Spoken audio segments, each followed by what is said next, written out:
तेरी सनातन धर्म की जय हो, सनातन धर्म की जय हो। जय सिया राम, जय भीम, वंदे मातरम। जो वकील के साथ घटना घटी मैं उसको उचित मानता हूँ। टीट फाट टैट, जैसे को तैसा। उन्होंने चीफ जस्टिस के ऊपर जूता फेंका, आम जनता ने वकील के ऊपर चप्पल। सनातन धर्म को उस वकील से मत जोड़िए। आप जिंदाबाद सनातन कह करके एक धर्म को बदनाम करने के जो नापाक कोशिश कर रहे हैं, अगर सनातन धर्म को मानने वाले लोग उनके साथ जाते तो मानता, लेकिन सनातन धर्म का नाम लेने के बाद भी एक भी व्यक्ति उनके समर्थन में नहीं गया। इसलिए सनातन धर्म को अपमानित मत करिए, सनातन धर्म को ऐसे अराजक तत्वों से जोड़ने का प्रयास मत करिए। आप बताइए, उनका हृदय परिवर्तन हुआ होगा, हृदय जागा होगा।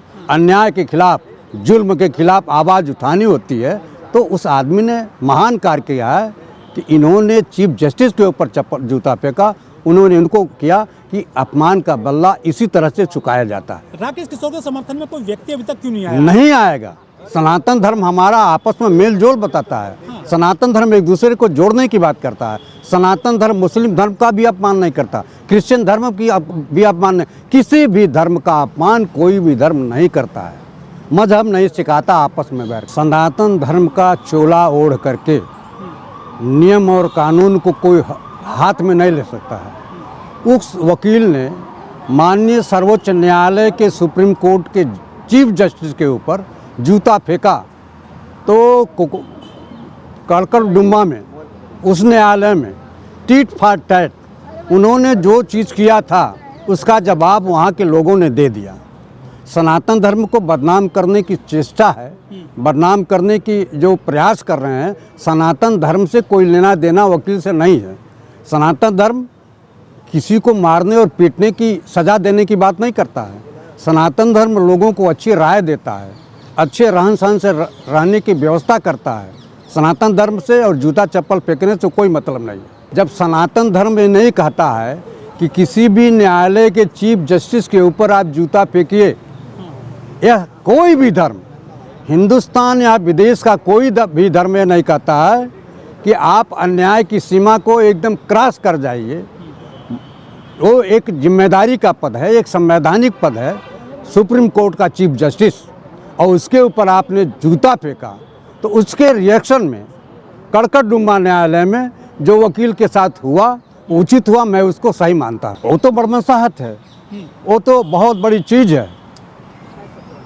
उन्होंने अपनी महानता का परिचय दिया कि उन्होंने माफ़ कर दिया, लेकिन आम जनता ने उनको माफ़ नहीं किया।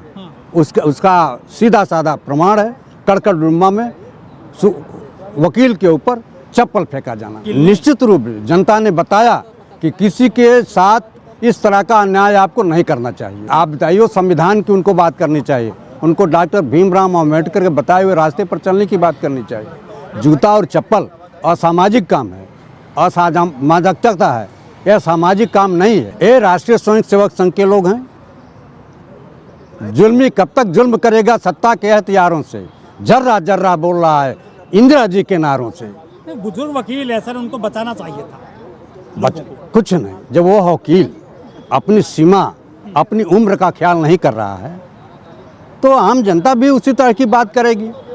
किसी धर्म को बदनाम करने की कुचेष्टा नहीं करनी चाहिए। सनातन धर्म से और चीफ जस्टिस के ऊपर जूता चप्पल फेंकना ये कहाँ तक उचित है? कि हमारा धर्म, मैं भी ब्राह्मण हूँ, मैं भी सनातनी हूँ, मैं कभी ऐसे लोगों को बर्दाश्त नहीं कर सकता। मेरा धर्म एक दूसरे को जोड़ने से, एक दूसरे से मोहब्बत करने से, एक दूसरे से प्रेम मोहब्बत से रहना और जीने का सिखाता है। वो हमारा सनातन धर्म। राकेश किशोर सनातन की लड़ाई लड़ रहे हैं, वो सीजेआई को भी नहीं बख्शे। हाँ, प्रमाण आपको मिल गया होगा कि सनातन धर्म का नारा लगाने के बाद भी यदि कोई भी हिंदू वकील, कोई भी जनता उनके पक्ष में नहीं गई, इसका मतलब है सनातन धर्म किसी का भी अपमान नहीं करता है। जय सिया राम है, जय सिया राम। हमारे सनातन धर्म जब किसी को अपमानित करने के लिए बोलोगे तो सनातन धर्म नहीं है। जय श्री राम नहीं है, जय सिया राम है। हमारे यहाँ महिला पहले, पुरुष बाद में। सीताराम, जय सिया राम, राधे कृष्ण, शिव पार्वती, तो अर्धांगिनी पहले होती है। तो आप गलत बात लोगों को न बताइए।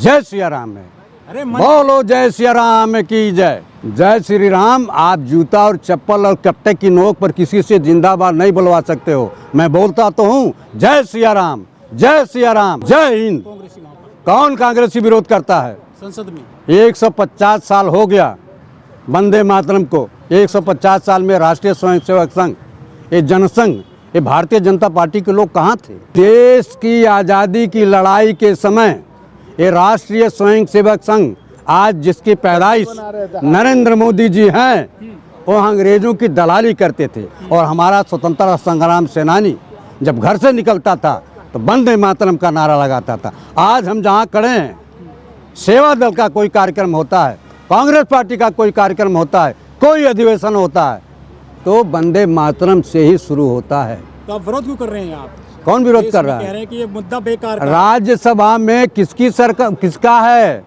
राज्यसभा में भारतीय जनता पार्टी और उनके उपाध्यक्ष उपराष्ट्रपति ने एक अध्यादेश जारी किया, एक परिपत्र जारी किया कि यहाँ वंदे मातरम जय हिंद नारा नहीं लगाया जाएगा।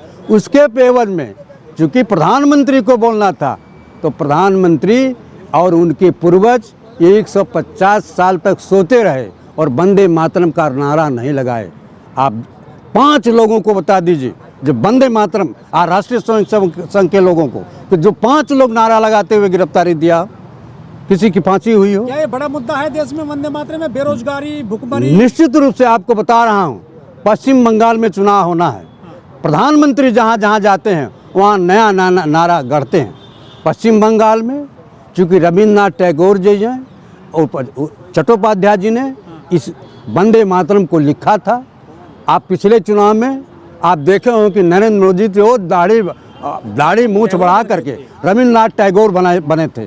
कि रविन्द्रनाथ टैगोर फर्जी टैगोर बनने से बंगाल की जनता पढ़ी लिखी है। बंगाल की जनता जात बिरादरी पर नहीं जाती है। बंगाल की जनता हिंदू मुसलमान पर नहीं जाती है।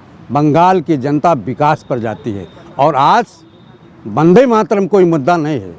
इनके कहने से कोई वंदे मातरम, किसी के कट्टे और रिवॉल्वर से वंदे मातरम आप किसी अल्पसंख्यक से बुलवाएगा? नहीं बोलेगा। वंदे मातरम, जय हिंद, हर लोग जो भारतीय है उसका प्रिय नारा है, बहुत प्रिय नारा है।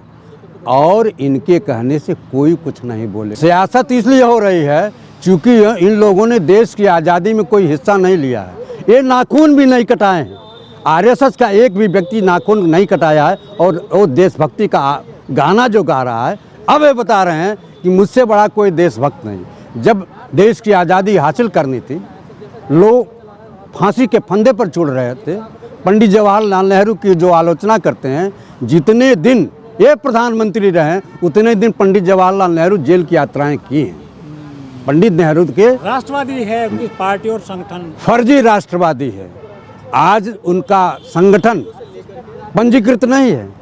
करोड़ों रुपया चंदा आता है उनके पास। ये चंदे कहाँ से आते हैं? लेकिन वोट मिल रहा है।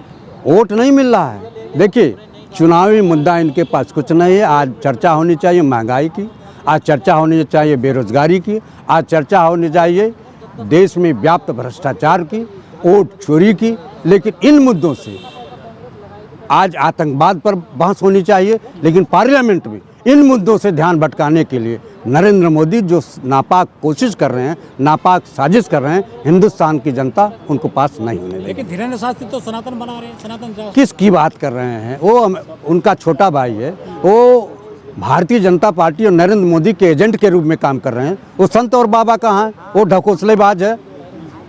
मैं ही सनातनी ब्राह्मण होकर के कहता हूँ कि धीरेन्द्र शास्त्री भारतीय जनता पार्टी के एजेंट के रूप में काम कर रहे हैं और नरेंद्र मोदी के दलाल हैं।